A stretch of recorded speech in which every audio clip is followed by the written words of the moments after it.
नमस्कार, मैं हूं आपके साथ हर्षिता मिश्रा और आप देख रहे हैं स्टेट टुडे न्यूज। आइए बढ़ते हैं खबरों की तरफ।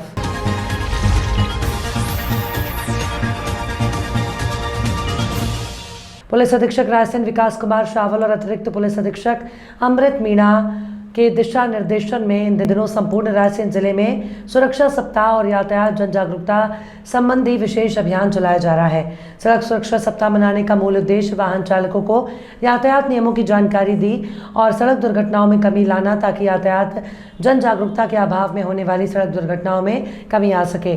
सड़क सुरक्षा सप्ताह के अंतर्गत आज थाना गौरगंज क्षेत्र में थाना प्रभारी गौरगंज, उप निरीक्षक आर के चौधरी और स्टाफ सहायक उप निरीक्षक दिलीप प्रधान, आरक्षक राम मनोहर, आरक्षक ब्रजेश अंकित नितेश द्वारा सड़क सुरक्षा सप्ताह और यातायात जन जागरूकता अभियान के तहत थाना क्षेत्र के दूर दराज के ग्रामीण क्षेत्रों ग्राम बेलखेड़ी 34 मील हाईवे पर चलने वाले वाहन चालकों और आम नागरिकों को यातायात संबंधी नियमों की जानकारी दी गई।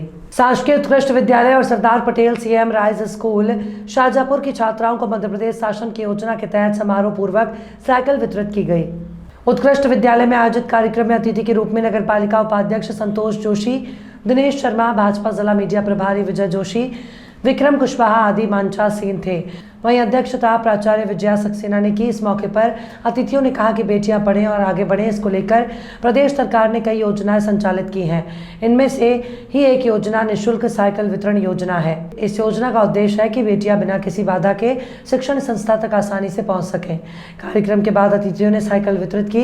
इस मौके पर विद्यार्थियों ने कहा कि स्कूल आने के लिए बस या अन्य साधन से आना पड़ता था और कई बार बस छूट जाने से स्कूल नहीं पहुँच पाते थे, लेकिन अब हमें साइकिल मिल गई है तो हम अपनी साइकिल से स्कूल बिना किसी परेशानी के आसानी से आ सकेंगे।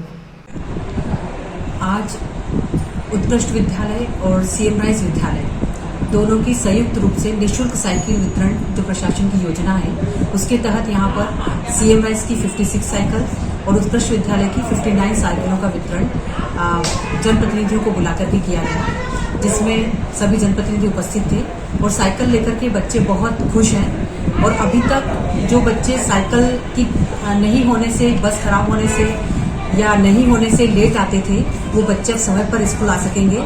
इससे विद्यालय को भी फायदा होगा कि विद्यालय का रिजल्ट जो होगा वो भी अच्छा निकलेगा। मेरा विजय सक्सेना, प्राचार्य उत्कृष्ट विद्यालय शाहजहाँपुर। मैडम सीएम राइज से हैं। शाहजहाँपुर जिले में दर्दनाक हादसा हुआ। आकाशीय बिजली गिरने से 2 लोगों की मौत हुई। जिले में मौसम के अचानक बदलाव के चलते कई जगह तेज बारिश के साथ ओलावृष्टि हुई। वहीं आकाशीय बिजली गिरने से 2 अलग अलग हादसे में 2 लोगों की मौत हो गई। शुजालपुर एसडीएम सत्येंद्र सिंह ने बताया, काला पीपल के ग्राम मनसाया में एक महिला और शुजालपुर के अजीतपुर उगाह गांव में एक किसान की आकाशीय बिजली से मौत हो गई। उन्होंने बताया कि ग्राम मनसाया तहसील काला पीपल में अपने खेत पर काम कर रही महिला मंजूपति सुरेंद्र मीणा की मृत्यु हो गई। इसी तरह बिजली गिरने से ग्राम अजीतपुर उगा तहसील शुजालपुर निवासी किसान रमेश चंद्र पिता मुन्ना लाल की भी मौत हो गई। वहीं शाहजहाँपुर जिले की तहसील पुलाय कला के बिजली ग्रिड में भी आकाशीय बिजली गिरने से भीषण आग लग गई, जिसके चलते लगभग 10 गांवों की बिजली सप्लाई बंद हो गई। वहीं आग पर काबू पाने के लिए शुजालपुर से दमकल बुलाई गई। दमकल की सहायता से आग पर काबू पाया गया। बिजली कंपनी के कार्यपालन यंत्री राजीव पटेल ने बताया कि पोलाई कला विद्युत ग्रिड सब स्टेशन 33/11 केवी पर आकाशीय बिजली गिरने से 5 MVA पावर का ट्रांसफार्मर में आग लग गई थी। मंगलवार को जबलपुर के पनागर विधानसभा में कांग्रेस कार्यकर्ताओं और बूथ अध्यक्षों का कार्यशाला सम्मेलन आयोजित किया गया और नवनियुक्त जिला अध्यक्ष डॉक्टर नीलेश जैन का प्रथम नगर आगमन पर स्वागत भी किया गया। वरिष्ठ कांग्रेस नेता विनोद श्रीवास्तव ने बताया कि पूर्व मुख्यमंत्री और प्रदेश अध्यक्ष कमलनाथ के निर्देश अनुसार आज पनागर के मंगल भवन में कांग्रेस कार्यकर्ताओं का सम्मेलन आयोजित किया गया, जिसमें आगामी चुनाव को देखते हुए प्रशिक्षण दिया गया।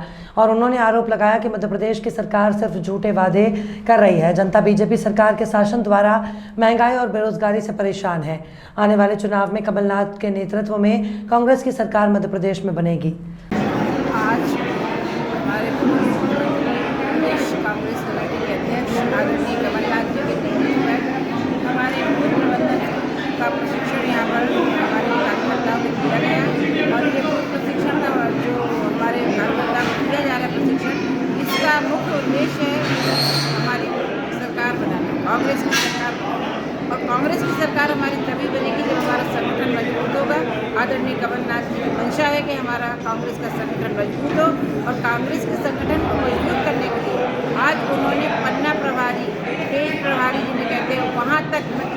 लेवल तक के हमारे जो कार्यकर्ता हैं उनको प्रशिक्षण दिया। प्रशिक्षण देने हमारे यहाँ भोपाल से आदरणीय आरिफा खान जी और आनंद जायसवाल जी यहाँ पर आए, उन्होंने यहाँ पर प्रशिक्षण दिया।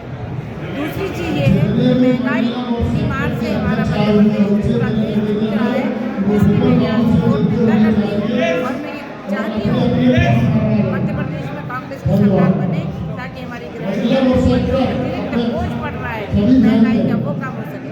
तीसरी चीज़ एक बात की और मैं निंदा करती हूँ कि डिंडोरी जिले में जो कन्यादान योजना के तहत मुख्यमंत्री कन्यादान योजना के तहत शादियाँ वहाँ पर हुई हैं, उसमें हमारी जो बेटियां हैं उनके जो प्रेगनेंसी टेस्ट किया गया उसकी भी मैं घोर निंदा करती हूँ। इस तरह का कृत्य भारतीय जनता पार्टी को करने का या उनके नुमाइंदों को करने का कोई अधिकार नहीं है, क्योंकि किसी भी बेटी के अस्मत को इस तरह से चैलेंज करना एक बहुत ही बड़ा गुनाह है और इस गुनाह की सज़ा भारतीय जनता पार्टी के लोगों को, महिलाओं को जब वोट नहीं मिलेगी तब मिलेगी। और इस बात की भी मैं निंदा करती हूँ, अगर भारतीय जनता पार्टी के मुख्यमंत्री अगर ही अपनी लाडली बहना योजना और लाडली लक्ष्मी योजना को चलाते हैं, उनकी क्या मंशा है, क्या चाहते हैं और वो क्या हमारी मध्य प्रदेश की बहनों का अगर उन्होंने प्रेगनेंसी टेस्ट शादी के पहले कराया है, इस मामले में उनकी क्या मंशा थी, इस बात को वो स्पष्ट करें, नहीं तो वो अपने पद से इस्तीफा दें। क्योंकि मैं इस बात की घोर निंदा करती हूँ कि हमारी बेटियों के साथ इस तरह का कृत्य होना बहुत ही बुरा है।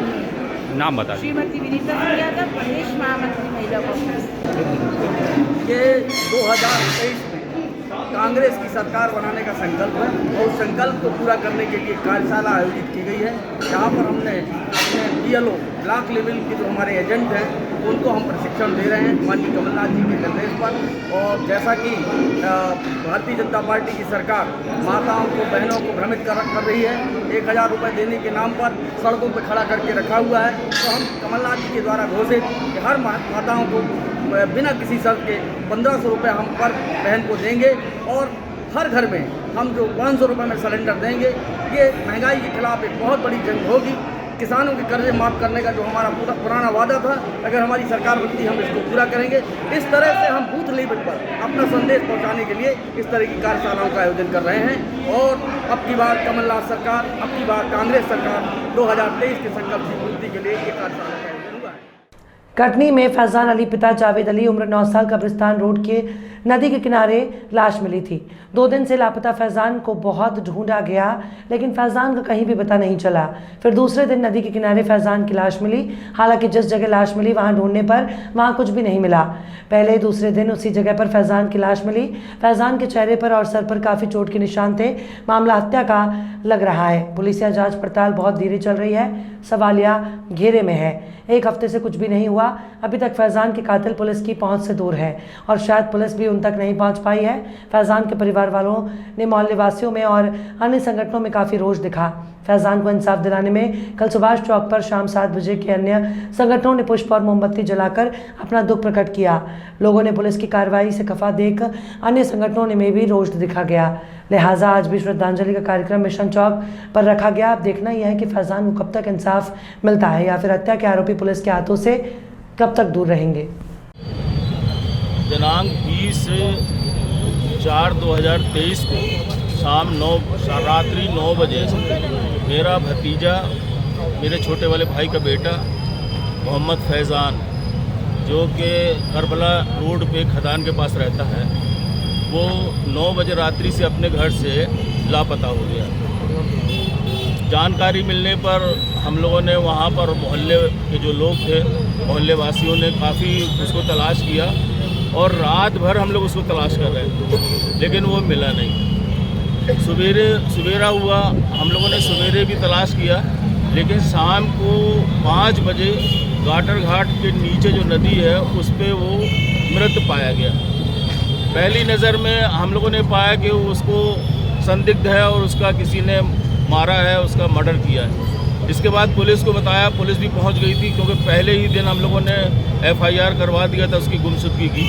पुलिस भी आई और पुलिस ने भी पहली नज़र में उसको संदिग्ध पाया कि इसका मर्डर हुआ है। अभी पोस्टमार्टम, दूसरे दिन ईद था, हम तमाम मोहल्ले जो जहाँ वो रहता था वो मोहल्ले वालों का हमारे परिवार का, हम सभी लोगों की ईद जो है वो गम में बदल गई, खुशी की जगह में गम में बदल गई।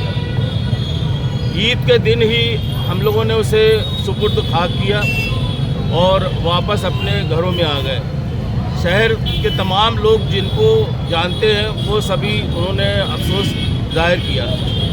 जहाँ तक पुलिस का रवैया है, आज 6 दिन हो गए हैं, तो आखिरी मौके पर वो लड़का जिन बच्चों के साथ में था, अब वो बच्चे भी सब 10, 11 साल, 12 साल से उम्र में ज़्यादा नहीं, पुलिस उसी में लगी हुई है, उनसे स्टेटमेंट ले रही है।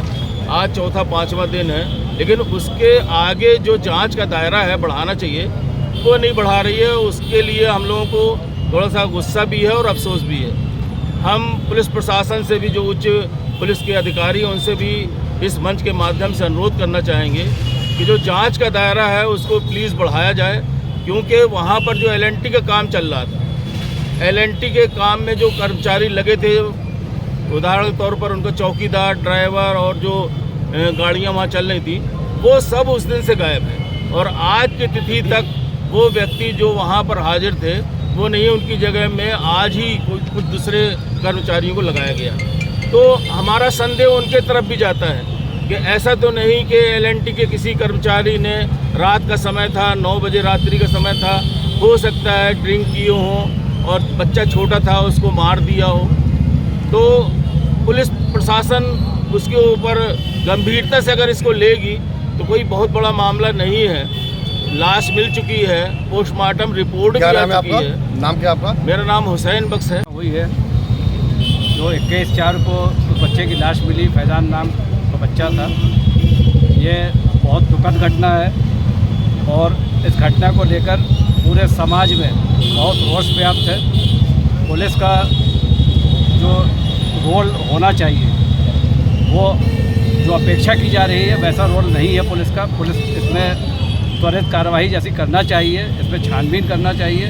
इसकी अपेक्षा परिवार वालों को रोज़ रंगा थाने में बुला के उनसे पूछताछ की जा रही है, बजाय इसके कि इसके अलावा भी छानबीन की जाए आखिर इसमें वो लोग मुलव्विस हो सकते हैं। जैसे वहाँ के चौकीदार, खासतौर से चौकीदार वहाँ से अगर बात करें तो आप जैसे कि भारतीय जनता पार्टी से ताल्लुक़ रखते हैं, जी हाँ। पदाधिकारी भी हैं, सरकार भी आपकी है, तो ये सवाल तो खुद आपको अपनी पार्टी के स्तर से कि सरकार आपकी है, अपराधियों की तरफ से क्या कहना चाहेंगे? पोस्टमार्टम रिपोर्ट का इंतजार था। पोस्टमार्टम रिपोर्ट आ गई है और उसी के तहत ये आयोजन किया गया है पुलिस को अपना एक शांतिपूर्ण रोष व्याप्त करने के लिए। अच्छा, आप लोगों ने आज एक रोष व्याप्त किया है? जी हाँ। क्या नाम है सर आपका? मेरा नाम गुलाब ख्वाजा न्याजी खुज्जू। कटनी में पूर्व केंद्रीय मंत्री और मध्य प्रदेश कांग्रेस कमेटी के पूर्व अध्यक्ष अरुण यादव का कांग्रेस पार्षद दल द्वारा युवा नेता दानिश अहमद और पार्षद अजरा शाहीन स्वर्गीय फिरोज भाई जी के घर में जोरदार स्वागत किया गया। अरुण यादव ने पत्रकारों को संबोधित करते हुए कहा, कटनी के भाजपा नेताओं ने स्वयं का विकास किया और कटनी को आज भी उपेक्षित रखा। साधन और संसाधनों से समृद्ध होने के बाद भी मेडिकल कॉलेज और इंजीनियरिंग कॉलेज की सुविधाएं उपलब्ध नहीं है। कटनी में भ्रष्टाचार का बोलबाला है। जनता आने वाले विधानसभा चुनाव में कांग्रेस को 2/3 बहुमत देकर सत्ता परिवर्तन करेगी। कांग्रेस सरकार आते ही जनता को 500 रुपये में गैस सिलेंडर, 100 रुपये में 100 यूनिट बिजली, प्रत्येक महिला को 1500 रुपये प्रतिमाह जैसे अनेकों जनहितकारी योजनाओं का लाभ दिया जाएगा। इस अवसर पर कांग्रेस पार्षद दल की ओर से वरिष्ठ पार्षद मिथिलेश जैन, राजकिशोर यादव, कमलेश चौधरी, तुलाराम गोटिया, आफ्ताब अहमद, संदीप यादव, गुड्डू, विनीत जायसवाल, ईश्वरदास बहरानी, पूर्व ब्लॉक अध्यक्ष रमेश सोनी, युवा कांग्रेस के पूर्व प्रदेश महामंत्री विवेक पांडे, एडवोकेट सतपाल भाटिया, जय गोटिया, जगदीश निषाद, विजय बक्सरे, विनोद डेंगरे, मनोज गुप्ता अहिरवार जी ने मिशन चौक में पूर्व केंद्रीय मंत्री अरुण यादव जी का स्वागत किया। और हमने सबने संकल्प लिया है कि 23 में मध्य प्रदेश में पुनः कांग्रेस की सरकार हम बनाएंगे। उसी संदर्भ में आज जबलपुर, कटनी, सिहोरा और रात को मैं मैयर और फिर रीवा पहुँचूँगा, कल सीधी तरफ जाऊँगा। और सभी साथियों से हमारा यही कहना है, आग्रह भी, प्रार्थना भी है कि हम सबको एक बड़ा संघर्ष इस भ्रष्ट सरकार के खिलाफ करना है और इसमें सब लोग एकजुट हों, आपस के मनमुटाव को दूर करें और हमारे जो ज़िले की इकाई है, ब्लॉक की इकाई है, वो अपना मंडल और बूथ कमेटीज़ का काम ऑलरेडी कर ही रहे हैं और उसको और मजबूती प्रदान करने के लिए निरंतर हमारे ट्रेनर्स और अन्य नेता लोग यहाँ पर आते रहेंगे। जहाँ तक इस ज़िले का सवाल है, ये ज़िला पूर्ण रूप से भ्रष्टाचार की बलि चढ़ गया है और यहाँ के जो भाजपा के नेता अभिनेता हैं, उन्होंने अपना विकास के क्षेत्र का विकास नहीं किया। चाहे वो मेडिकल कॉलेज की बात अभी मुझे लोग यहाँ बता रहे थे, चाहे डिग्री कॉलेज की बात हो वो मुझे बता रहे थे, चाहे यहाँ पेयजल की व्यवस्था हो, चाहे सड़कें हों, पूर्ण रूप से अव्यवस्था का शिकार ये ज़िला हो चुका है। हमारी प्राथमिकता रहेगी केवल कटनी ज़िला ही नहीं, समूचे मध्य प्रदेश का हम लोग विकास करेंगे। और आपने सुना भी होगा, देखा भी होगा कि हमने 3-4 महत्वपूर्ण निर्णय लिए हैं। एक 4 निर्णय में सबसे महत्वपूर्ण तो हमारा कर्ज माफ़ी का है, जो हमने 18 में किया था, पुनः उसको 23 में जारी रखेंगे। हमारी बहनों को 1500 रुपये मासिक सहायता राशि देंगे। ओल्ड पेंशन स्कीम, जिसके बारे में तमाम चर्चाएं देश भर में, प्रदेश में हो रही, इसको दोबारा लागू करेंगे। 100 रुपये में 100 यूनिट बिजली हमारे गरीब भाइयों को देना है, उसको शुरू करेंगे।